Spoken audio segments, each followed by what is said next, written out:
अगला जो बहुत बड़ा पेंडेमिक आने वाला है वो है मेंटल हेल्थ पेंडेमिक। तो एक तो फ़ोन में ज़्यादा बिजी रहते हैं सबके सब, और बाहर कोई निकलना नहीं चाहता ज़्यादा ही।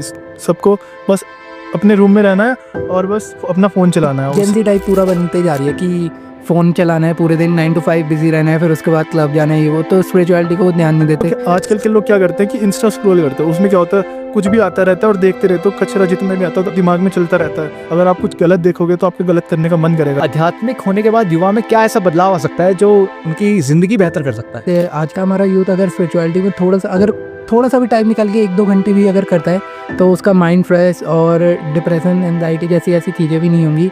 क्या आजकल के युवाओं को ध्यान, मेडिटेशन, साधना इत्यादि की आवश्यकता है? और अगर है तो कैसे इसका पहला स्टेप उठा सकते हैं, पहला कदम उठा सकते हैं और अपनी आध्यात्मिक उन्नति के मार्ग?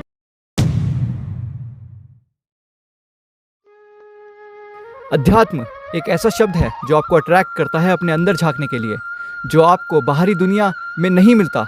अध्यात्म ये शब्द सुनते ही कई लोग ये सोचने लगते हैं कि ये शायद साधु, बाबा या सन्यासियों की चीज़ है, परंतु ये एक ऐसा अनुभव है जिसको आप एक्सपीरियंस मात्र ही कर सकते हैं। कभी ये हमारे देश में सर्वव्यापी था, बाद में बड़े बूढ़ों की चीज़ बन गया, लेकिन पिछले कुछ सालों में इसको युवाओं के बीच, यहाँ तक टीनेजर्स के बीच भी देखा जा रहा है। इसलिए आज हम बात भी उन्हीं युवाओं से करेंगे जिनके लिए कहा गया है कि अध्यात्म अब युवाओं तक पहुँच गया है। आपका नाम क्या है? मेरा नाम निशु है। आपकी उम्र? मेरी उम्र 19 साल है। आप क्या कर रहे हो आजकल? मैं बीटेक कर रहा हूँ JBPIT से, और अभी मैं फर्स्ट ईयर में हूँ, मेरा सेकंड सेम है। अच्छा, आपका नाम क्या है? मेरा नाम यशराज है। आपकी उम्र? मेरी उम्र 22 साल। आप क्या कर रहे हैं? मैं अभी JBPIT से बीटेक कर रहा हूँ, 3rd ईयर मेरा। तो आपने आध्यात्मिकता के बारे में सुना है कुछ? हाँ, सुना है, बहुत अच्छी चीज़ है, करनी चाहिए लोगों को, लेकिन कोई करता नहीं है आज के टाइम में। सबको एक तो फ़ोन में ज़्यादा बिजी रहते हैं सबके सब, और बाहर कोई निकलना नहीं चाहता ज़्यादा ही। सबको बस अपने रूम में रहना है और बस अपना फ़ोन चलाना है, उससे ज़्यादा कुछ नहीं है। और कोई ज़्यादा उसको लेके धार्मिक चीज़ों को लेके ना लोग बहुत ज़्यादा वो हो गए हैं, मतलब कोई करना नहीं चाहता है, उनको लालच लगता है, जो भी लगता है। और जो धार्मिक चीज़ें हो रही है आजकल, मतलब बहुत ज़्यादा ना उसमें मिक्स हो रखी है चीज़ें, उनको पता ही नहीं करना क्या है, सही इन्फॉर्मेशन नहीं है। हाँ, किसी के पास सही इन्फॉर्मेशन नहीं है, ये ज़्यादा हो रहा है। आप क्या सोचते हैं आध्यात्मिकता के बारे में? आज का युवा क्या सोचता है आध्यात्मिकता के बारे में? क्या युवाओं के लिए अच्छी चीज़ है? वैसे तो देखा जाए spirituality is a good thing, और हमारे जो पूर्वज वगैरह थे ऐसे स्पिरिचुअलिटी से ध्यान व्यान करते थे, योगा करते थे, इसलिए जहाँ तक हमने देखा है कि हमारे दादा परदादा 100 साल से ऊपर तक भी जीते थे। लेकिन आज की लाइफ स्पैन ऐसे हो चुकी है कि 70 साल के बाद इंसान जीना नहीं चाहता इस मॉडर्न डे लाइफ में। और अगर जैसा यूथ की बात करें जाए तो आजकल यूथ ऐसा हो गया कि जेन टाइप पूरा बनते जा रही है कि फ़ोन चलाना है पूरे दिन, 9 to 5 बिजी रहना है, फिर उसके बाद क्लब जाना है, ये वो, तो स्पिरिचुअलिटी को ध्यान नहीं देते, जिससे मतलब वो थोड़े टाइम ही खुद डिप्रेस भी हो जाते हैं। एंग्जाइटी ये आजकल कॉमन है, जो पहले टाइमों में देखी भी नहीं जाती थी कि ऐसी टाइप की कोई बीमारी भी होती है। तो यूथ में हाँ, स्पिरिचुअलिटी की अभी थोड़ी। तो अगर हम यूथ की ही बात करें तो आध्यात्मिक होने के बाद युवा में क्या ऐसा बदलाव आ सकता है जो उनकी ज़िंदगी बेहतर कर सकता है? जैसा आप देख सकते हैं हमारे वेदों और पुराने बुकों में भी लिखा है कि स्पिरिचुअलिटी और योगा मेडिटेशन करने से हमारी मेंटली और फिजिकली हम स्ट्रांग बनते हैं। और अगर जैसे आज का हमारा यूथ अगर स्पिरिचुअलिटी में थोड़ा सा भी टाइम निकाल के 1-2 घंटे भी अगर करता है तो उसका माइंड फ्रेश, और डिप्रेशन, एंजाइटी जैसी ऐसी चीज़ें भी नहीं होंगी, और वो थोड़ा जैसे आजकल अपने चीज़ों पे और ध्यान दे सकता है। और जो हमारे शरीर की इंद्रियां भी होती है ना, जो हमारे माइंड मतलब हमारे बॉडी को कॉन्सेंट्रेटेड और चीज़ें वैसे रखती हैं, तो वो भी चीज़ें और खुलती है, जिससे इंसान लाइफ में और अचीव कर सकता है चीज़ें। तो जैसे कि हम इंद्रियों की बात कर रहे हैं, तो आपको क्या लगता है आज के मॉडर्न लाइफस्टाइल में हम इंद्रियों का कैसा इस्तेमाल कर रहे हैं और इसको एक्चुअली में कैसा होना चाहिए? इंद्रियों का आजकल देखो, इंद्रियां हमारे शरीर में बहुत तरीके की होती है, अलग अलग। तो एक तो हम खाना, एक तो सबसे मेन जो खाना खाते हैं आजकल लोग, बिल्कुल भी हेल्दी नहीं खाते, सबको वही जंक फूड खाना है। और उससे क्या होता है, जब हमारी बॉडी ठीक नहीं होगी तो तुम्हारा कुछ भी अच्छा नहीं होगा। सबसे मेन चीज़ है, तुम्हारा जो दिमाग है वो सही से काम नहीं करेगा। वो अनहेल्दी फूड खाओगे, कुछ तुम्हारे शरीर में जान नहीं रहेगी, अच्छे से सोच नहीं पाओगे, पूरा दिन परेशान। तो बहुत सारी प्रॉब्लम होती है। एक तो मेन तो खाना ही है, हेल्दी खाना चाहिए और अच्छा खाना चाहिए, और उसमें खाना चाहिए ना होता है कि लेवल में, ज़्यादा भी नहीं ना कम भी नहीं। तो बेसिकली बॉडी अगर एक मशीन है, तो अगर हम गोल्ड इन डालेंगे तो गोल्ड आउट आएगा, मेरा तो ये मानना है। तो हमें जो बॉडी का फ्यूल है वो बहुत सोच समझ के चूज़ करना चाहिए, और इस पे हमारे पुराण भी बहुत कुछ कहते हैं। आप उस बारे में कुछ एनलाइटन करना चाहेंगे हमें? हमारे पुराणों में तो ऐसी चीज़ें होती थी कि जैसे सुबह मॉर्निंग में उठ के सूर्य को जल वल देके उसके बाद थोड़ा पहले मतलब जो हमारे गुरु होते थे उनको चढ़ाने के बाद थोड़ा सा जो बचता था वो हमें खाया जाता था। लेकिन आज के लाइफ में क्या हो रहा है कि लोग सुबह ही उठते हैं, ठीक है, अनहेल्दी चीज़ें खाते हैं, जंक फूड्स खाते हैं, और वो ऐसे भी नहीं कि दिन में 1 या 2 बार खा रहे हो, वो जब उन्हें भूख लगती है वो ऐसा कुछ खाते रहते हैं, जो चिप्स खाते हैं, फ्रेंच फ्राइज खाते हैं, तो उनकी मील दिन की 2 से या 3 से वो 6-7 हो जाती है, जो ना डाइजेस्ट होने में टाइम लेती है और फिर वो और बीमारियाँ पैदा करती है शरीर। तो बेसिकली इससे हो क्या रहा है, इंसान खाना नहीं खा रहा है, खाना इंसान को खा रहा है। हो क्या रहा है कि इंसान इतना आदी हो चुका है वो भोजन लेने का कि वो ना भी चाहे तो उसके कंट्रोल में नहीं है, वो खाए रखा है। क्योंकि जो हेल्दी चीज़ होती है वो उतनी टेस्टी नहीं होती, तो जो अनहेल्दी चीज़ें वो ज़्यादा टेस्टी होती, तो लोग ना टेस्ट के ऊपर ज़्यादा आते हैं ना कि हेल्दी चीज़ों के ऊपर। जैसे कि फ्रूट्स वगैरह भी मतलब अच्छे होते हैं, लेकिन उनको ना जो जंक फूड है, पिज़्ज़ा हो गया, बर्गर हो गया, वो ज़्यादा अच्छा लगने लगा है, तो वो उसके आदी हो चुके हैं, उनको वही चाहिए। और जब तुम्हें किसी चीज़ की वो आदत हो जाती है ना, तो तुम उसको छोड़ भी नहीं पाते हो। अगर कुछ लोग छोड़ना भी चाहते हैं लेकिन फिर वही ये सब करते हैं, लेकिन फिर उसी पे आ जाते हैं। तो उनको वो चीज़ नहीं करनी है, जितना हो सके अपने पे कंट्रोल रखना है, अपनी हेल्थ को अच्छा रखना है। हेल्थ अच्छी होगी तो सब कुछ अच्छा होगा, वो बेसिक चीज़ें हैं। अगर वो अच्छी कर पाए इंसान तो वो बहुत चीज़ें अच्छी कर सकता है अपनी लाइफ में। ये चीज़ें कुछ बनाई भी ऐसी गई हैं कि जो भी नमकीन और फास्ट फूड वाली चीज़ें होती हैं वो केमिकली सिंथेसाइज जैसे होती है कि वो जीभ को ऐसा आनंद दें कि इंसान उसका आदी हो जाए। और आपको क्या लगता है सरकार को उस पर कुछ एक्शन लेना चाहिए? जैसे मैंने भी एक स्टडी पढ़ी थी जिसमें जो भी जेम्स और चॉकलेट की चीज़ें होती हैं उसमें एक केमिकल डलता है, टाइटेनियम डाइऑक्साइड, जो कि यूरोप जैसे देशों में बैन है। इंडिया में वो क्यों अवेलेबल है और क्या सरकार को उस पर एक एक्शन लेना चाहिए?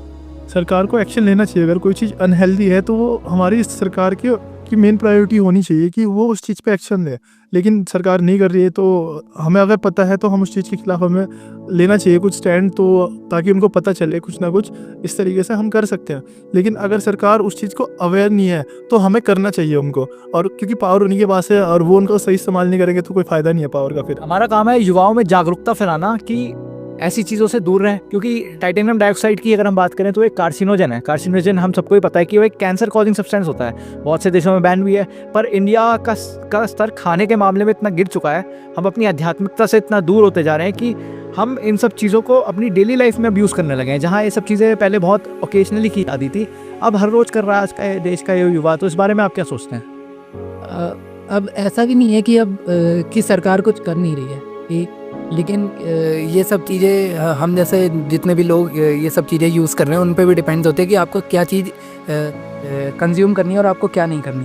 अगर आप नेचुरल चीज़ें, हेल्दी चीज़ें यूज़ कर ईट करो या खाओगे कि आप क्या कहते हैं दिन में फ्रूट्स ले रहे हो, ठीक है, और शाम को नॉर्मल डाइट ले रहे हो, रात में वही थोड़ा क्या कहते हैं एक नॉर्मल डाइट जैसे कहते हैं कि दाल रोटी चावल वगैरह या नॉर्मल कोई सब्जी जो हेल्दी हो, तो आपको लाइफ मतलब आपको खुद पता चलेगा कि माइंड फ्रेश फील होता है अच्छी चीज़ें खाने से। वही आप अगर ऐसी चीज़ें खा रहे हो जैसे फ्रेंच फ्राइज वगैरह, तो आपको खुद ऐसा लगता है कि यार हम लेटे हैं तो अच्छा लग रहा है, ठीक है, लेजीनेस बहुत आ जाती है, तो खाने पे भी डिफरेंस होता है एक। और चीज़ों को लोगों को देखना चाहिए कि वो क्या कंज्यूम कर। तो जैसे अगर हम एक बहुत ही अच्छा मुद्दा उठाते हैं जिसमें हमने जैसे बहुत पहले देखते थे कि भारत में जब आध्यात्मिकता की शुरुआत हुई थी तब आध्यात्मिकता को बहुत सेलिब्रेट करा जाता था, लेकिन कुछ समय पहले तक भी अगर हम देखें तो हमारी जो पेरेंट्स की जनरेशन थी वो जब बच्चे थे तब वो आध्यात्मिकता से दूर होते जा रहे थे।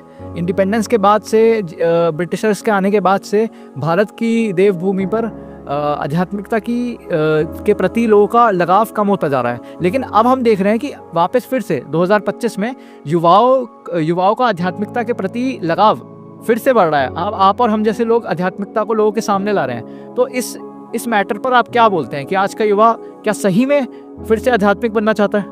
जैसे जब से अंग्रेज आए थे तो उनके बाद से क्या हुआ था कि जो हमारे यूथ था ना, जितना भी था, वो उनकी चीज़ों की तरफ ज़्यादा इन्फ्लुएंस होने लगा था। उनका जितना भी जो भी चीज़ें थी, फूड, एक तो जंक फूड सारा उधर से आया। हमारे यहाँ कोई पहले इतना जंक फूड नहीं होता था, सारा उधर ब्रिटिशर से आया। फिर क्या बोलते हैं उसको कि जितना भी लाइफस्टाइल है उनका ना, लाइफस्टाइल थोड़ा ना अट्रैक्ट करता है लोगों को, तो वो अच्छा लगता है, तो वो चाहते हैं कि हम भी करें। लेकिन जो हमारा लाइफस्टाइल है वो ना बहुत डाउन टू अर्थ है, बहुत ज़्यादा सिंपल है, बहुत वो है। लेकिन आजकल के लोगों को ना वो चीज़ ज़्यादा इन्फ्लुएंस करती है क्योंकि बाहर के देश में ये सब हो रहा है, तो वो अपनी चीज़ों को भूलते जा रहे थे।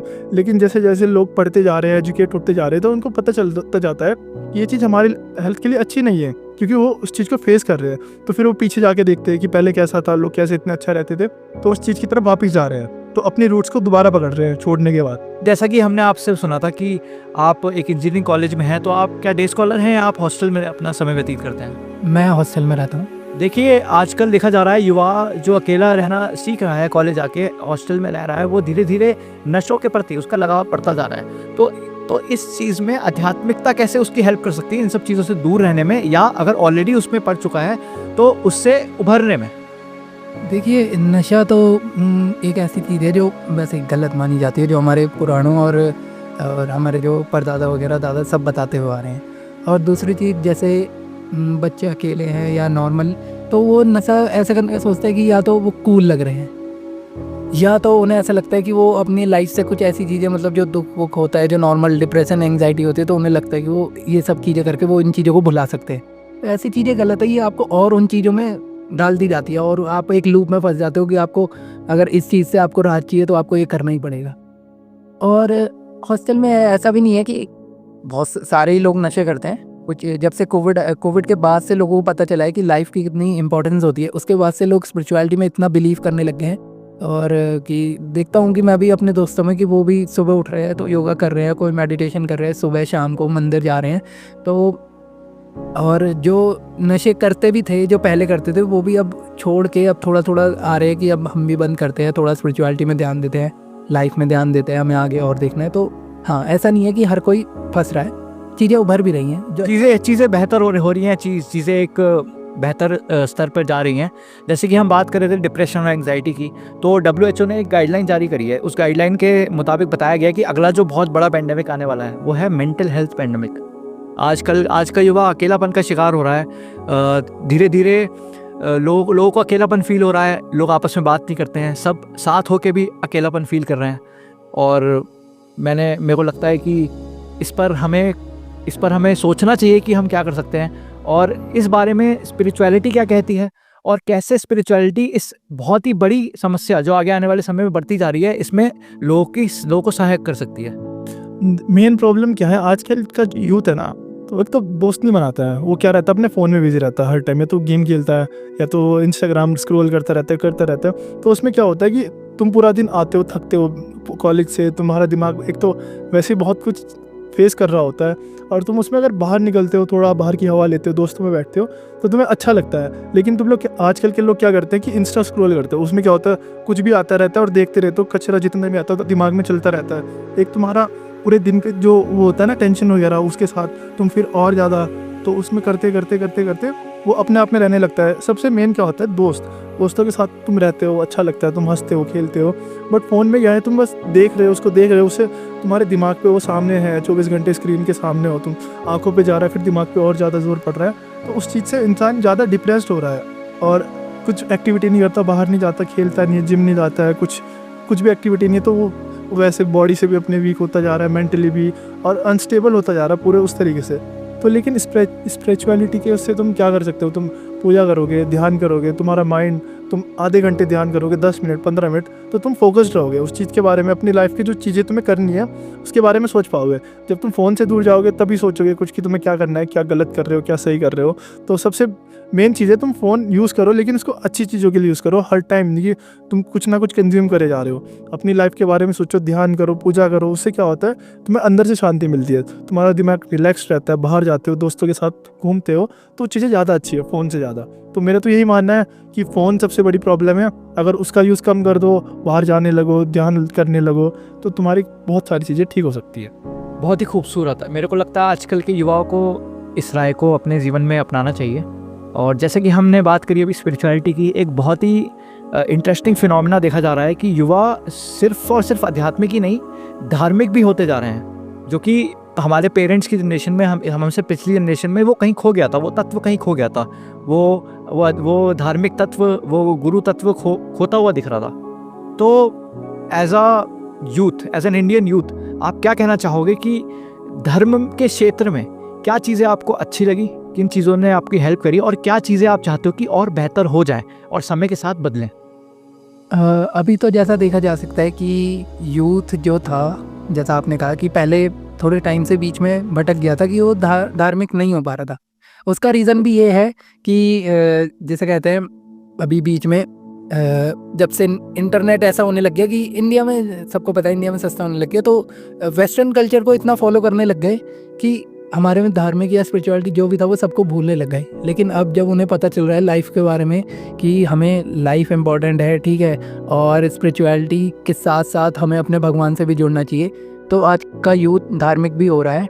और जैसा हम देख सकते हैं कि लोग जाते हैं मंदिर जाते हैं, हम अपने इंडिया में देखते हैं कि हर मंदिर में भीड़ लगी होती है, ठीक है, लोग। और आजकल ऐसा भी नहीं है कि सिर्फ मतलब हमारे पेरेंट्स लोग या उनके पेरेंट्स लोग जा रहे हैं, आजकल यूथ भी बहुत भारी भीड़ में दिखता है। तो देखा जा सकता है यूथ और मतलब बढ़ रहा है, धार्मिक हो रहा है। तो देखिए, जैसे कि आजकल हर चीज़ ऑनलाइन होती जा रही है, और वैसे ही जो गुरु तत्व है वो भी अब धीरे धीरे ऑनलाइन होते जा रहे हैं। हम ऑनलाइन बहुत सारे धार्मिक गुरुओं को देखते हैं, तो आप बताइए कि वो क्या बेहतर कर सकते हैं। कि जैसे हम बहुत सारे लोग, मतलब जो हमारे स्पिरिचुअल गुरुज हैं जिन्हें हम देख सकते हैं, जैसे प्रेमानंद जी महाराज हैं और क्या कहते हैं इंद्र जी महाराज हैं, वो सारे भजन करते हैं और क्या भक्ति पाठ सुनाते हैं, जैसे भगवत गीता सुनाते हैं और शिव पुराण सुनाते हैं। तो इससे हमें हमारे जितने भी जो हम चीज़ें भूल चुके हैं, जैसे आजकल का जो यूथ है वो क्या कहते हैं ना, बुक्स पढ़ने तो मानता ही नहीं है कि लाइक बुक्स क्या पढ़ना, तो वो मतलब नॉर्मल फॉर्म की देखता रहता है कि यानी कि नॉर्मल पॉडकास्ट देख रहा है या कुछ फ़नी वीडियोस देख रहा है। तो वो इंटरनेट के माध्यम से आज वीडियोस बनाते हैं, जिससे हम जो हमारे क्या कहते हैं धार्मिक चीज़ों को हम जो भूल चुके हैं वो हम दोबारा पा सकें। और क्या कहते हैं शिव पुराण और भगवत गीता, ये हमारे हमें लाइफ के लेसन सिखाते हैं कि हम और कितना अच्छा कर सकते हैं लाइफ में, और हम क्या अपने और इम्प्रूव कर सकते हैं। और सिर्फ सेल्फ इम्प्रूव की बात नहीं आती, वो हम सोसाइटी में भी और कितना अच्छा कर सकते हैं, वो चीज़ें भी हमें दिलाती है, जो आज एक अच्छी चीज़ है। और यूथ को और मतलब और इन लोगों से जुड़ना चाहिए। और दैट्स इट। देखिए, ये तो बहुत ही महत्वपूर्ण बात है कि जहाँ पे पहले जो बुरी ताकतें हैं, जो हेट फैलाती हैं, जो पोर्नोग्राफिक कंटेंट फैलाती हैं इंटरनेट पे, वो इंटरनेट पे आ गई हैं क्योंकि लोग इंटरनेट पे अवेलेबल है। वहीं पे कुछ अच्छे लोग भी हैं जो अच्छी बातें, स्पिरिचुअल ज्ञान और वैल्यूएबल कंटेंट इंटरनेट पे अपलोड कर रहे हैं। जैसे कि आपने प्रेमानंद महाराज जी की बात करी, मैं भी ऐड करना चाहूँगा इसमें, एक अद्वैतानंद गिरी महाराज जी हैं, वो बहुत ही अच्छा कंटेंट सोशल मीडिया पर डालते हैं, कथा सुनाते हैं, जिनके माध्यम से बहुत सारे लोग धीरे धीरे अपने धर्म से जुड़ रहे हैं, अपने अस्तित्व को पहचान रहे हैं। तो क्या आप भी इन सब लोगों को सपोर्ट करते हैं, या आप इनके बारे में क्या सोचते हैं, अच्छा बुरा सोचते हैं, उस बारे में बताइए। बहुत अच्छी बात है, क्योंकि आजकल के टाइम में क्या होता है कि कोई घर से निकलना नहीं चाहता। मेन बात तो ये, सबको अपने घर में रहना है, बाहर नहीं निकलना। गुरु क्या है, मंदिर में है, अगर आप मंदिर में जाओगे, आश्रम में है, मंदिर में है, तो वहाँ कोई जाना नहीं चाहता। मेन बात तो किसी के पास इतना टाइम भी नहीं है, सबके पास अपना फ़ोन है। बट ये अच्छी चीज़ है, अगर कोई तुम्हें चीज़ें दूर से सिखा रहा है या तुम सीख पा रहे हो, तो ये बहुत अच्छी बात है। अगर तुम ऑनलाइन, मेन बात ये कि आजकल ना कुछ भी अगर आप देखते हो तो उसमें कुछ भी आ जाता है, बट आपको उस चीज़ों से बच के रहना है, आपको अच्छी चीज़ों को फॉलो करके रखना है, वही चीज़ें देखनी है जो स्पिरिचुअलिटी से जुड़ी है, ताकि तुम्हारी हेल्प हो सके। अगर तुम कुछ भी देखोगे, ये इंसान का जो दिमाग है ना, जो दिखता है उसको वही वो उसको कंज्यूम करता है और वही करने का मन करता है। अगर आप कुछ गलत देखोगे तो आपको गलत करने का मन करेगा, ये ऑब्वियस है, ये ह्यूमन नेचर है। अगर आप कुछ अच्छा देखोगे, अपने आसपास अच्छा इन्वायरमेंट बना के रखोगे, पॉजिटिव एनर्जी मिलेगी, तो आपके लाइफस्टाइल में इंप्रूवमेंट होगा, कुछ अच्छा होगा। और ऐसे ही आप किसी प्रेमानंद जी महाराज जो है या उनकी बातें सुनोगे, तो कहीं ना कहीं ये है कि तुम्हें लाइफ में अगर कुछ प्रॉब्लम हो रही है तो तुम उसको इम्प्रूव कर सकते हो। अब ये मंदिर जाने से क्या होता है, तुम्हें शांति मिलती है, एक सुकून मिलता है। अगर तुम्हें मंदिर जाने से अच्छा लगता है तो जाओ, अच्छी बात है। और किसी की अच्छी बात सुनने से तुम्हारी लाइफ इंप्रूव होती है तो और ज़्यादा अच्छी बात है। अगर तुम, मेरे हिसाब से तो वो बहुत अच्छा है कि तुम्हें कहीं जाना नहीं पड़ रहा, तुम घर में अपने बैठ के कोई चीज़ सीख सकते हो, और अच्छी चीज़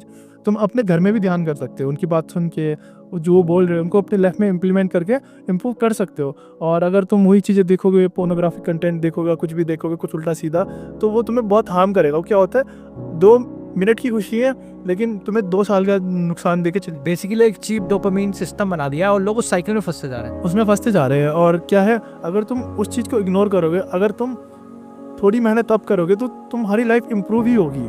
कहीं ना कहीं जाके तुम लंबी लाइफ जी सकते हो, अच्छी लाइफ जी सकते हो। तो रही बात सुकून की, आध्यात्मिक उन्नति की, और तो इसमें सबसे बड़ा नाम आता है ध्यान योग साधना का। तो क्या आजकल के युवाओं को ध्यान, मेडिटेशन, साधना इत्यादि की आवश्यकता है? और अगर है तो जैसे आप बहुत ध्यान करते हैं, हमें आपसे बात करके पता लगा, तो कैसे इसका पहला स्टेप उठा सकते हैं, पहला कदम उठा सकते हैं और अपनी आध्यात्मिक उन्नति के मार्ग पर चल सकते हैं? योगा मेडिटेशन में वो पहला स्टेप मतलब हम धीरे धीरे भी चीज़ें स्टार्ट कर सकते हैं। जैसे अगर आप पहले तो हमें आदत डालनी होगी कि हम सुबह जल्दी उठें, ठीक है। उसके बाद अगर आप नहाने के बाद उसके हम तो 5 मिनट मेडिटेशन करें, फिर धीरे धीरे टाइम बढ़ाएं, फिर योगा करने तो स्टार्टिंग में हम सूर्य नमस्कार कर सकते हैं। उसके बाद अगर सूर्य नमस्कार के स्टेप्स बढ़ा सकते हैं और या तो और आसन कर सकते हैं, तो इससे हम अपना जो स्टार्टिंग होती है डे की, वही जब हम अच्छी कर लेंगे तो हमारा पूरा डे अच्छा जाएगा और उससे हम और चीज़ें अच्छी बना सकते हैं। तो हमने आज बहुत सी बातें करी, कुछ अध्यात्म के बारे में, कुछ गुरुओं के बारे में, कुछ धर्म के बारे में, युवा क्या सोचता है धर्म के बारे में, धर्म के प्रति जो युवा की क्रांति आई है उसके बारे में, और ध्यान, योग, साधना के बारे में। तो आशा है इस वीडियो से आपके जीवन में, आपके आध्यात्मिक जीवन में कुछ उन्नति होगी और आप इस वीडियो के माध्यम से कुछ अपने घर लेके जाएंगे, कुछ इम्प्रूवमेंट्स करेंगे अपने लाइफस्टाइल में और कुछ बेहतर बनाएंगे अपनी ज़िंदगी को। धन्यवाद।